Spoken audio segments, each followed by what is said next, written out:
Hey everyone, welcome to Catalyst Energies. My name is Dee. Thank you for joining me. I am so grateful that you are here. Welcome back, everyone. This is the Daily Medicine Transmission for March 22nd, 2022. If you're new here, welcome. Thank you for taking the time. Special shout out to the Starseed Fellowship, those who are subscribing monthly through Subscribestar. We are meeting on Friday evening through Zoom at 8 p.m. Eastern Standard Time. The link for that Zoom chat has been posted to Subscribestar. I also started a Telegram channel, a private group for the Starseed Fellowship, so the link is also posted there. And the invite link to that chat group on Telegram is also posted on Subscribestar. So if that's something you're interested in, you can get more information about that through the description box below. There is a link to Subscribestar. It's $3 a month, and you have access to new and full moon astrology forecast videos by sign, and then the first quarter, third quarter Zoom meetings for the Starseed Fellowship. So before we get into today's astrology and the transmission for today, I want to draw some attention to this flyer that I have posted here for a reading sale that I'm offering called How Can It Bloom? So if you guys remember, if you had the reading from me last year at the end of 2021, how does it end, right? We looked at the astrology for that season and kind of get an idea of how the season was going to wrap up for people. And so it's the same basic format. We're looking at the March equinox to the June solstice. There's a lot going on during this time period that's going to really make a difference and reverberate out much further into the future of our lives here. So $66 for 60-minute recording, $99 for a 90-minute recording. It is jam-packed with information. I weave together the narrative based on the blueprint of your soul that is shown in your natal chart, where you look at your progress chart, weave it all in together, your starseed markings, if they are there, and give an idea of the forecast for the next couple of months for you. And so that's available through the website, so you can link to that in the description box below. It'll take you to the homepage, and you'll be able to book right from there and receive your reading and your forecast. There will be a video that I'm going to post, a public video that is going to be a short report of the general astrology during this time that is going to just give an idea of what to expect, the main transits, the main themes that are going to unfold, and then you get your own personalized recording that you can go back to, right? And if anybody here has already had those readings with me and wants to drop in the comment section about how you found that experience, that would be awesome, because it's not necessarily, it's not divination necessarily. It's not telling you what is going to happen. This is forecasting based on these elements that are fixed, which are in your chart, and then your free will and your co-creation and intention with these transit and the planetary alignments is what allows you to maximize the energetic support through the cosmos, right? Or be prepared for challenges so that you can face them and be aware of them and actually grow and evolve as a result of them. So this is the benefit of astrology. It's a fourth dimensional map, okay? So we'll get into today's astrology, speaking of which, but I just wanted to share that with you. And I put it out on Telegram, the channel on Telegram. I put it out through my email list as well. So you can access that from those places, or you can just go right to the website and book from there if you're interested. And honestly, I would recommend it. I'm going to keep this open until the 1st of April, which is our Aries new moon, and which is really going to be when the season really kicks off, I think, for everyone, is that first new moon in Aries, right, into the March equinox time period. But I would recommend booking it if you're thinking about it, putting the request in now, because I only put it out last night, and I'm already getting my inbox starting to fill. So if they're interested in doing that, now's the time to make the request. So, all right, in the meantime, let's get into the transmission for today. So the moon is finishing her transit of Scorpio. It's been quite a weekend, right? We had the full moon on the 18th of March, so 3:18, actually at 3:18 a.m. Eastern Standard Time. So that's interesting and fun little synchronicity.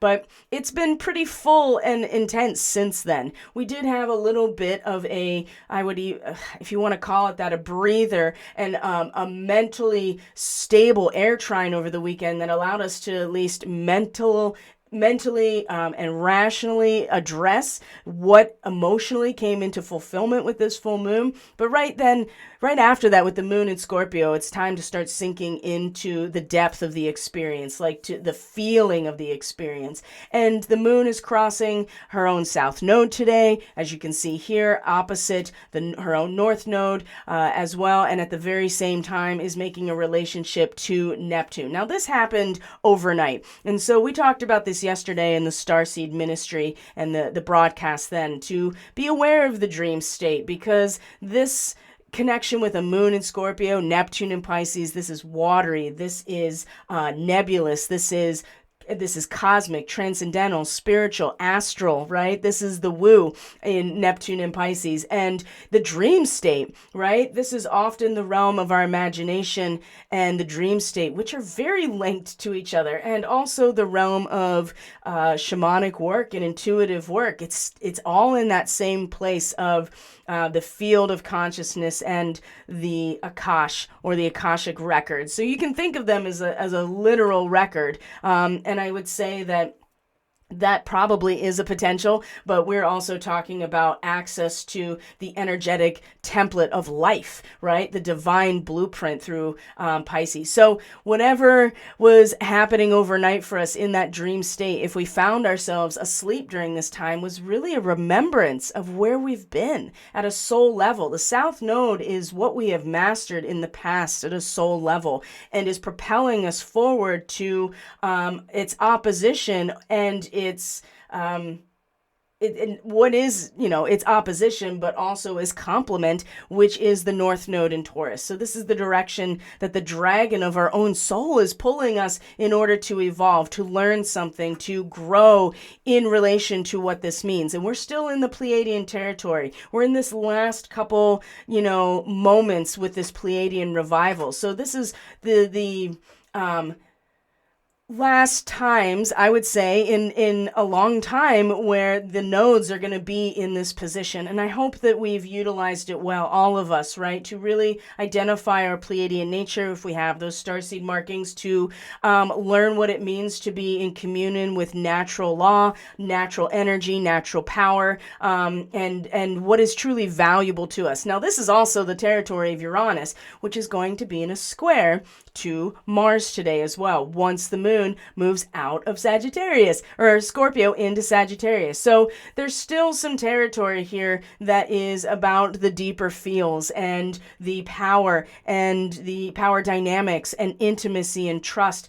And truly what we do with that knowledge and that investigation and that power, that is a lot to do with how you utilize these last degrees of Scorpio. So as the moon is crossing, as you can see here, has crossed the south node, her south node, right? All planets have nodes, right? It's kind of the same idea, but it has very much to do with us on planet Earth and our moon in terms of our internal intuitive landscape. It's the soul level, something even deeper than that, but it's through our feelings and our emotions and our internal subconscious existence, or that part of ourself that actually pulls us or gives us an opportunity to feel into our soul's work. So remembrance. There's something here about remembering what we've already accomplished and mastered at a soul level, which is the challenge to take these peak experiences of truth or inspiration or true communal energy that's generated, sexual energy that's generated, and how powerful that is, and the resources of just cooperation, to put it simply, and sharing is more than we each can generate on our own. That is that is the interesting part about Scorpio, is that when we take this step across that threshold into relationship, we are giving up a part of ourselves in order to invest it into something more. And part of this position of Scorpio, where the moon and the south node meet, is we have in the past learned at a soul level collectively how to take that peak experience and apply it to something every day, our everyday life. And now that doesn't necessarily mean that it depends on who we've been inspired by and what type of energy we have interacted with. So it does suggest a need to incorporate these experiences and the teachings and how to assimilate the experience into our everyday consciousness to allow it to transform it. Now, there is always the other side of these things. And without that assimilation in a healthy way or an inspiring way, the experience itself can turn toxic, destructive. It could really destroy the integrity of the person. And this goes a lot into what kind of power, what kind of inspiration, what type of relationships, and the form of relationship. What is that actually creating in these spaces? What kind of power dynamics? What kind of trust? What kind of intimacy, what kind of sexual energy, what kind of investment and the return on investment. It all matters in terms of the quality of that energy. So if it's not utilized as a way to transform us in some very intentional, everyday way, it can start to, again, that's part of that abscess that I talked about with Virgo. It could get it could be very toxic. So but we've done this before. We've taken this experience at a soul level, so we can allow this to be our momentum moving forward.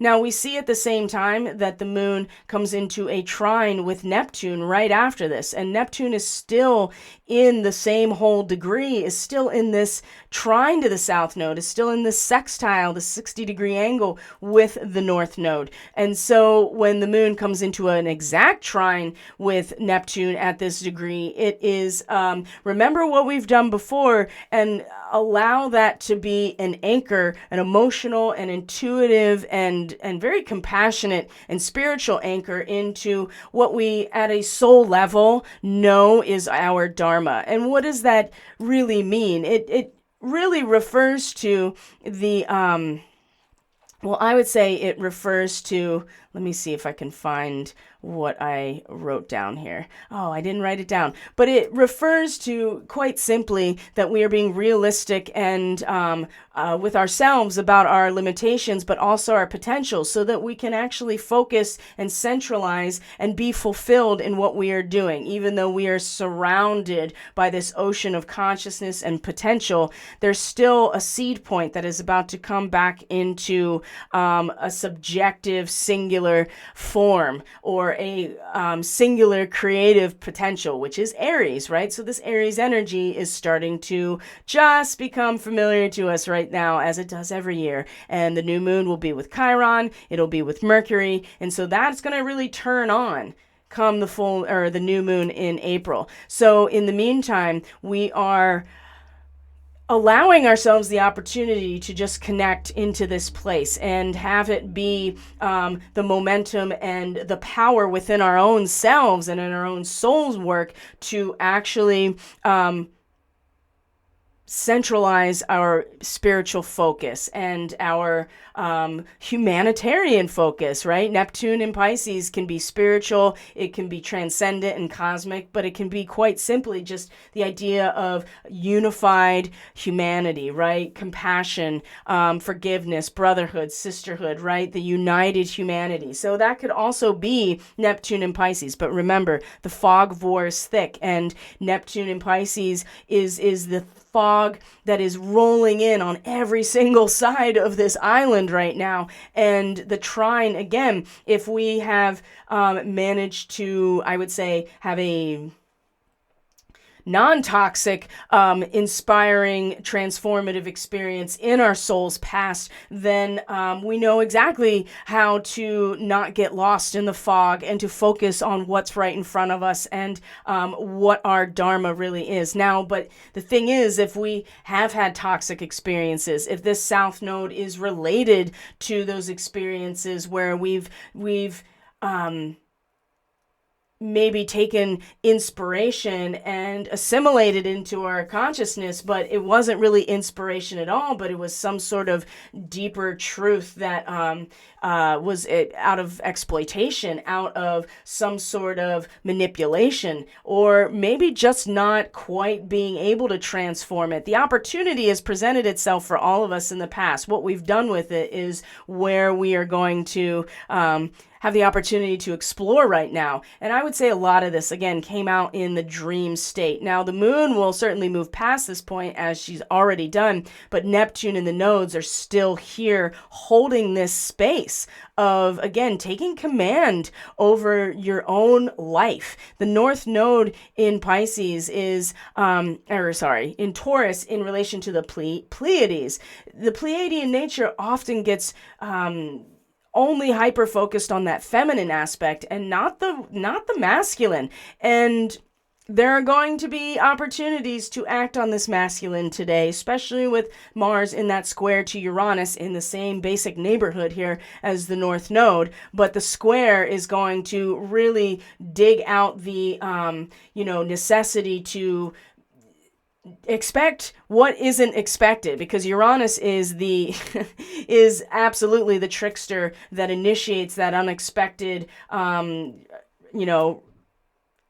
upheaval so that we can wake up, because it's often that type of experience that will wake us up because it's so shocking. So Neptune's still holding it down, but the moon has made it very, very clear. And you may have had dreams that you don't even remember, right? You know you dreamt deeply, and you know that there was a lot going on. And sometimes you just let the subconscious. We don't have to remember every aspect in this space. If you truly have good spiritual and astral hygiene, then you trust what you're going into. And in terms of a dream state in the astral realm, if you are struggling, this is an great opportunity to practice your energetic and astral hygiene and making more of a stronger connection to your own, intuitive guidance system, so that when you do go to sleep, you set intention to not, be so disturbed in that area, or to have more clarity perhaps. So this has already happened.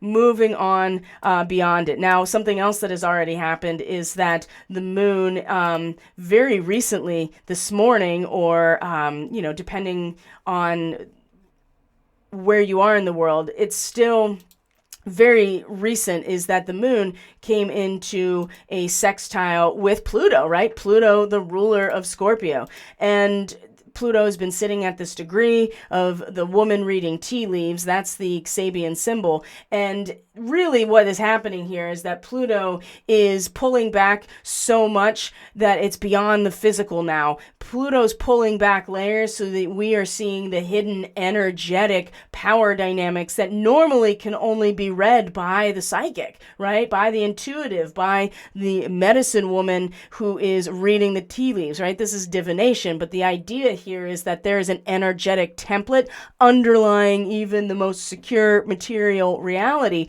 And that is what Pluto is allowing us to access and draw power from right now.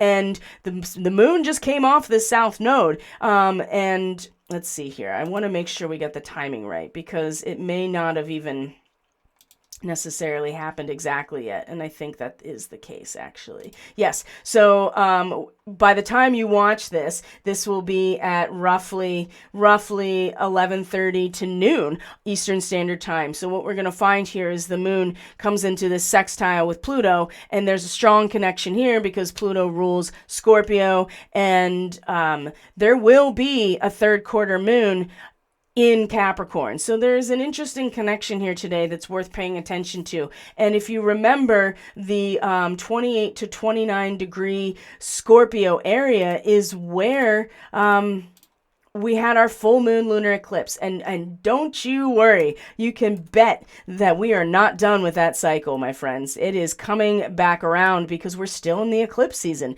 And in fact, that's a lot of what this How Can It Bloom forecast is going to cover, is the crossover point of our, infinity symbol, where the eclipse cycles cross over, because there will be a solar eclipse and then a lunar eclipse that will begin a new one, and also finishing out the one that we're still in. So this is a connection to this, with the moon at 28 to 29 degrees Scorpio in a sextile to Pluto.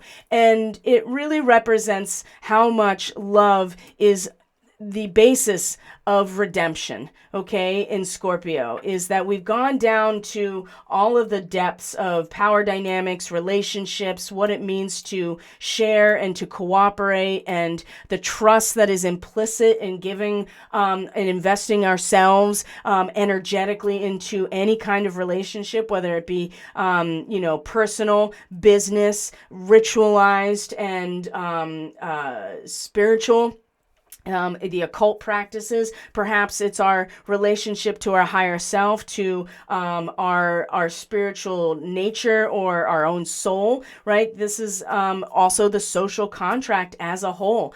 And you go through all the Scorpio and you come out, and really at this 29 degrees, it is about love as the principle of redemption. So the feminine, right? Scorpio is a feminine sign. It's a water sign, fixed water. So the divine feminine seeks to counteract the karma of the person, of our own human instincts and needs and our nature, because unchecked, the Scorpio realm does rule the human nature, the drive to come together and, to get more, right?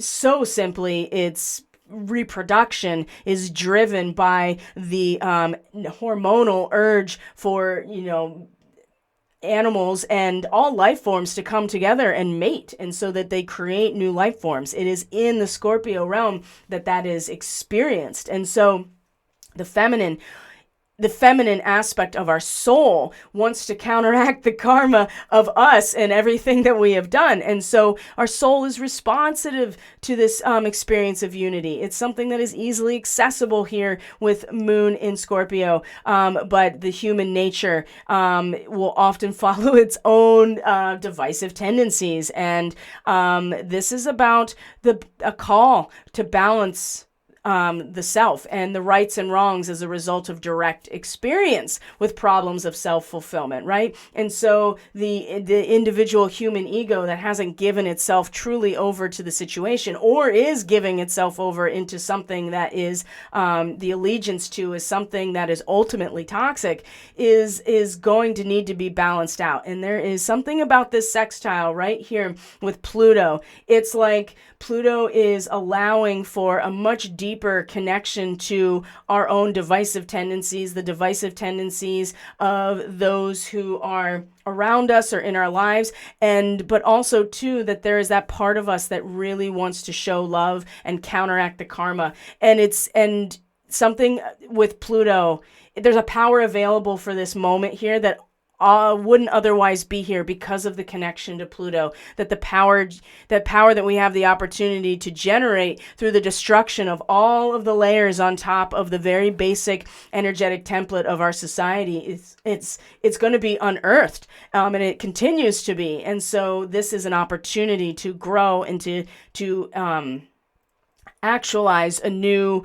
potential here within us, okay, through love and the balancing of these right and wrongs as a result of past experiences, right? And so this is connected to that South Node. Where have we been? What it has created energetically, the karma that it's created, and knowing that there's a part of us that can actually counteract our own karma. And that in itself, I think, is very interesting and gives me a lot of hope for our individual ability to be able to redeem ourselves through our own practice and through our own release. We have all our own ways to do it. And remember the new moon that we're in, right? We started with the new moon, 13 degrees of Pisces, right? The sword in the museum, the symbol of what it means to be an instrument of the divine will moving through you. And remember the sword, right? It seems counterintuitive to Pisces, but it's the idea of the sword that cuts the wheat from the chaff. That is a big part of Pisces in terms of the soul harvest, okay? And what that means for us as individuals, how we are symbolized to others in that way. This is all the new moon. And so there is some really, really deep karmic healing that is available right now today, that is also can be very painful as well, and maybe is so deep that you don't even recognize what it is consciously. There will be plenty of opportunity to have that relationship very soon with Mercury, so we'll get to that. Now, the moon then moves into Sagittarius later today, so let's move forward, and there's kind of like, I wouldn't call it a gap necessarily, but there is a little bit of a lull, right? A little bit of a just kind of quiet, still waters of moon and Scorpio moving into Sag that just for a moment allows us to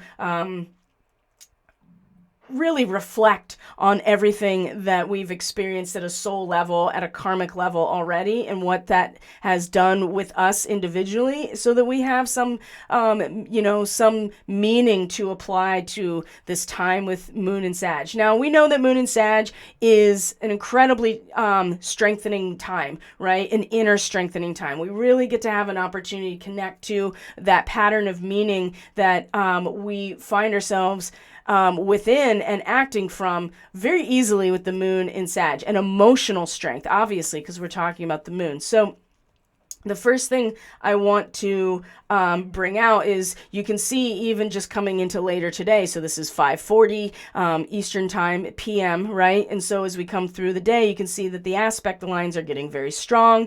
We have Black Moon Lilith here today. That's also going to come into a trine with Venus in Aquarius, and the connections here with, again, the Scorpio and the Pisces water realms, the trines here, but the moon is now in Sagittarius. So before it comes into this really, really beautiful trine with the Aries sun today at 3 degrees, no less, this is like a very stable shape and a very stable position for both of these fire signs, and we'll get into that. But I want to bring out Mars and Uranus in its square. So Mars is in Aquarius. It is representing that barometer of the barometer of us. And with Mars, there's certainly a push to act on something, right? That's what Mars does. It acts in our own self-interest. It is the divine masculine. It is the seed. It is the penetration into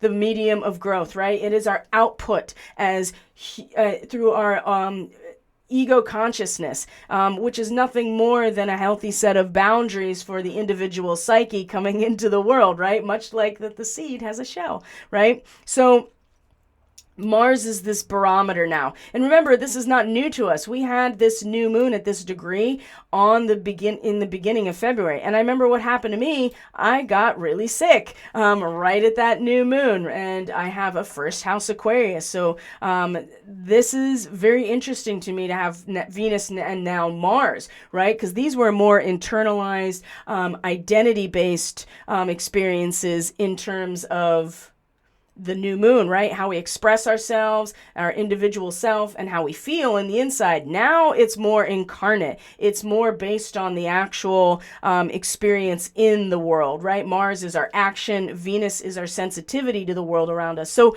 barometer, right? To be able to discover the basic natural facts that allow us to plan in advance, right? And natural laws that involve causal relationships.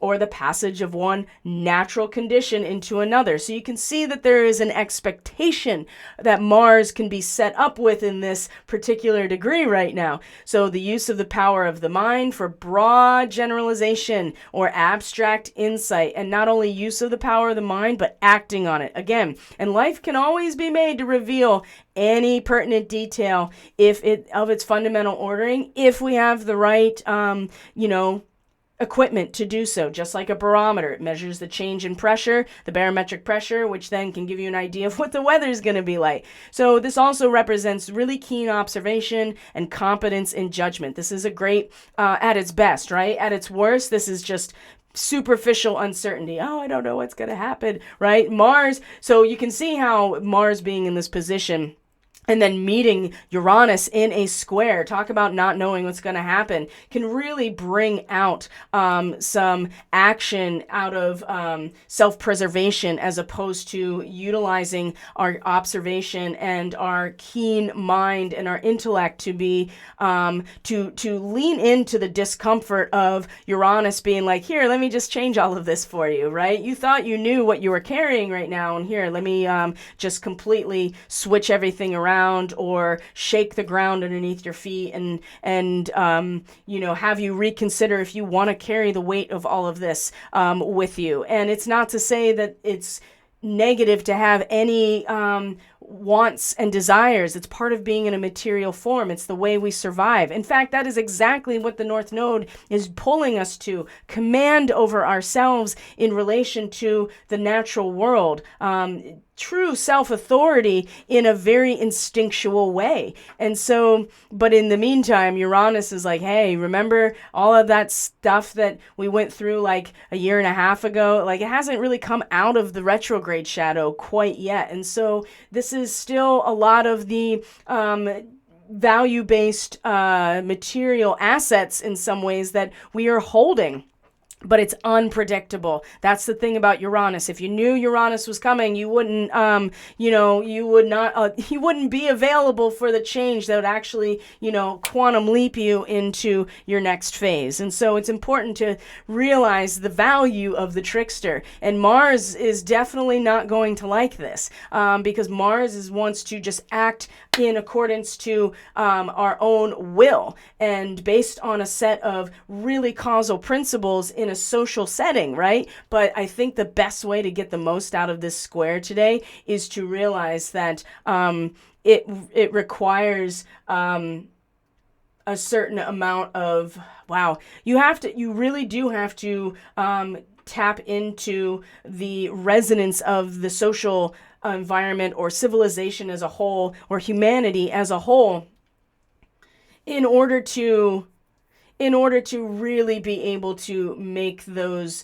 distinctions. And also, too, it doesn't necessarily mean we have to act in a blaze of whatever right now with this square. It really can, we can put that action towards our just being more sensitive to the changes, realizing that just having this change or something unexpected in our material world is something that is a piece of data that can go in ultimately to make even more accurate predictions about the social environment as a whole, or society as a whole, or the resonance of a unified humanity and the ideal of it as well, right? It's one thing to have the ideal. It's another to be living here with your feet on the ground. And this is what Taurus is all about. So it's hard when you can't, when you expect things and you want to act on them, especially, it has a lot to do as well with where you find these signs in your chart. But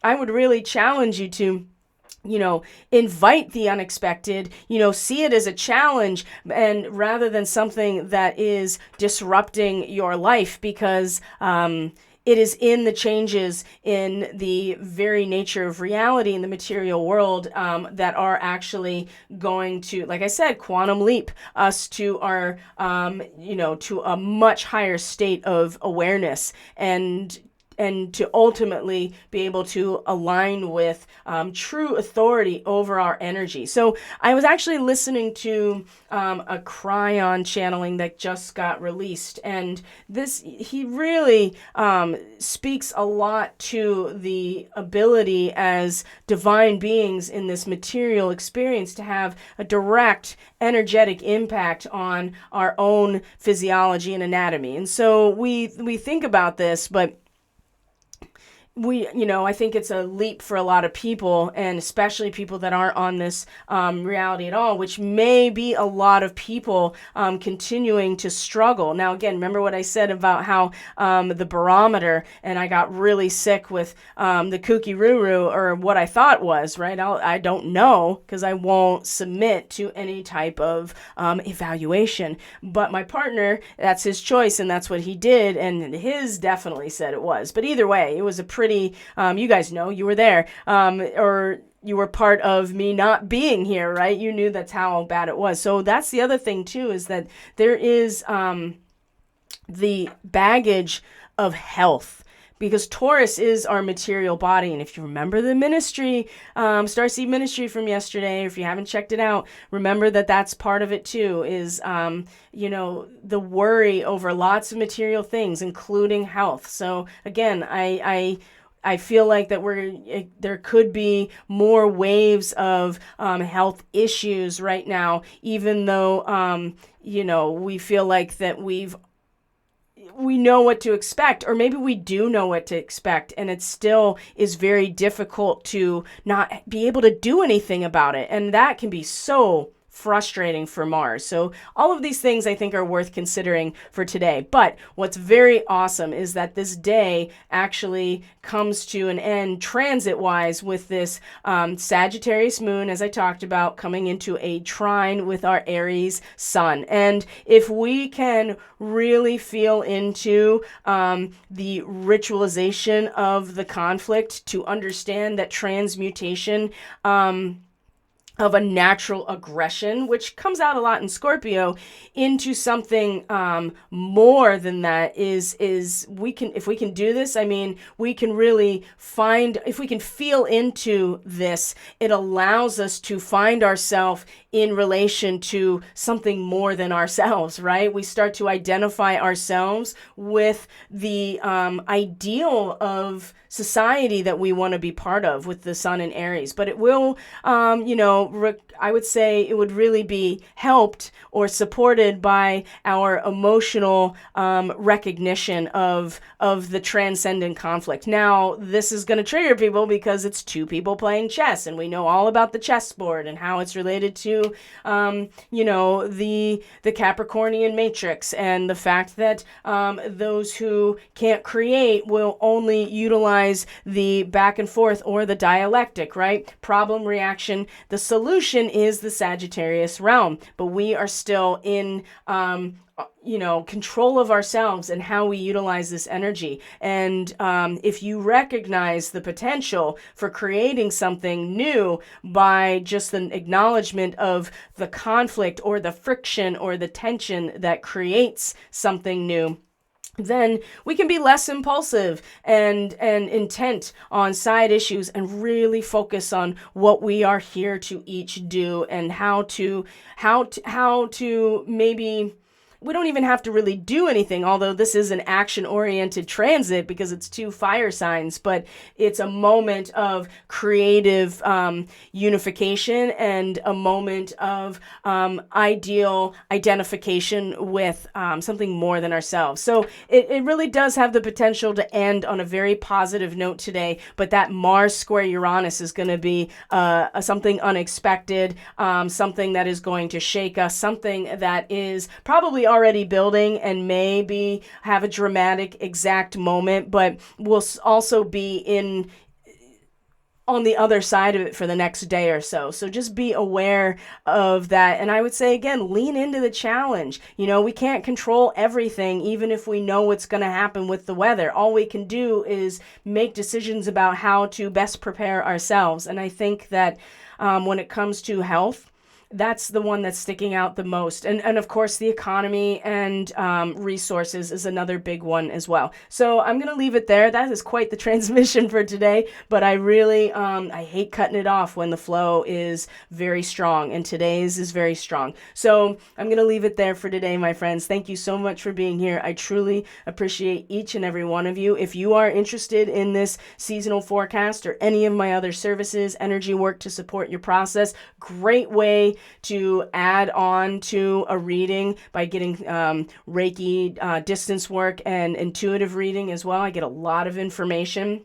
when I am channeling Reiki for people, as well as channeling Reiki for you and for me in that moment. It does nothing but really heal and intentionally bring in the divine energy, sacred energy, God's energy. That's what Reiki means. It's a Japanese word of two symbols, universal or God's life force. So when I channel that in, right, there's a lot of different things that can happen in that space. So that's also an option as well if you're considering getting into a package or getting some services. So it's all in the description box below, my friends. You have access to it. So have a great day. Be easy on yourself.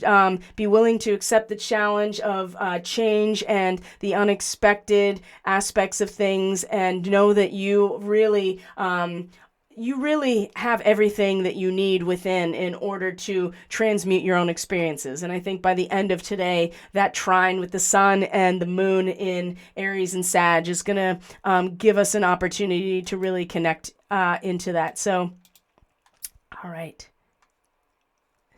Oh, I had an outro. I'm gonna come back because I was so excited about creating it and I didn't load it properly. So I'm gonna pause this and I'm gonna come back and then I'm gonna do the outro. I know it's silly, but I really want to. So stand by. Okay, I guess I just had to make the transition and it would do it itself. So I love you guys. Thank you for being here. I truly appreciate you. I will see you tomorrow for Wednesday's Daily Medicine transmission, which will be the 23rd of March. Take care. Have a great day, everyone. Bye.